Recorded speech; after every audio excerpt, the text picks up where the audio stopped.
John Dudley, the first Duke of Northumberland, was born in 1504. The exact date and place of his birth is unclear. John Dudley's father was Edmund Dudley, who had been a counsellor to King Henry VII.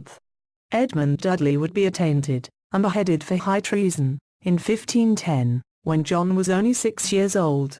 His mother was Elizabeth Grey, and together they had 4 children, 3 sons, John, Andrew, and Jerome, and a daughter, Elizabeth. After the death of her husband, she was fortunate enough to remarry, and her second husband was Arthur Plantagenet. With Arthur she would have a further 3 daughters.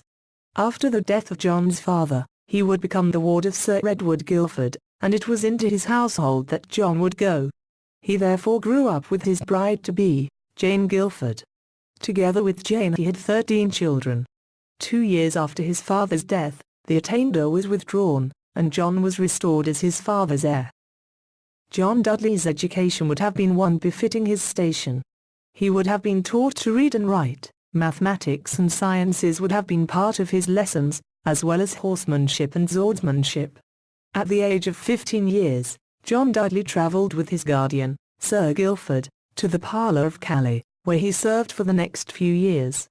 Taking part in Cardinal Wolsey's diplomatic voyages between 1521 and 1527. He was also knighted by Charles Brandon for his first military engagement in 1523, the invasion of France. In 1524, he was made a Knight of the Body, and in 1534, was made Master of the Tower Armoury, making him wholly responsible for King Henry VIII's body armour. Throughout his life, John Dudley would be given many awards and advancements. He was present for the christenings of both Elizabeth and Edward. He was appointed Vice Admiral in 1537, and took naval matters very seriously. He was Master of the Horse for both Anne of Cleves and Catherine Howard. He was granted his grandfather's title of Viscount Lisle in 1542. As a peer, in 1543, he then became Lord Admiral, and a Knight of the Garter. John Dudley would also be admitted to the Privy Council. He created the Council for Marine Causes as Lord Admiral, making the English naval administration the greatest and most effectual in Europe. Having attained such a high standing over his long years at court, John Dudley, through his machinations after Henry VIII's death, and his son, Edward VI succeeded him, being aware that not only was he a minor, but a sickly youth as well, John Dudley became the Earl of Warwick when Edward Seymour, Duke of Somerset, became Lord Protector. As time progressed, and rebellion set down, the players in this power struggle continued to manipulate each other. In a series of political maneuvers, Dudley was appointed Lord President of the Council, with the authority to debar councillors and appoint new ones.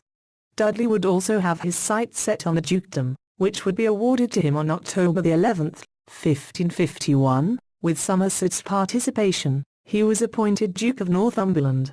Within the week Somerset was arrested, charged with treason. He was acquitted, but found guilty of felony. He was executed on January 22, 1552.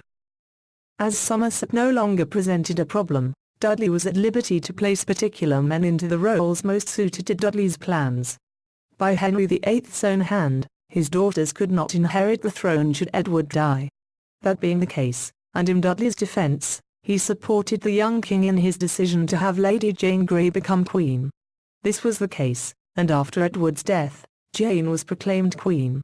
Unfortunately, Dudley was unable to secure Mary from contesting this. After many deaths in battle, the Privy Council decided to give in to Mary and proclaimed her queen. It would be Lord Arundel who would come to arrest Dudley, and take him to the Tower, where he awaited execution. During this time, Dudley requested the services of a priest to confess. The returning to his childhood faith has been seen as his way of protecting his family from Queen Mary's wrath. On August 22, 1553, at Tower Hill, London, Sir John Dudley, 1st Duke of Northumberland, was executed by beheading. His remains were laid to rest at St. Peter ad Vincula, in London.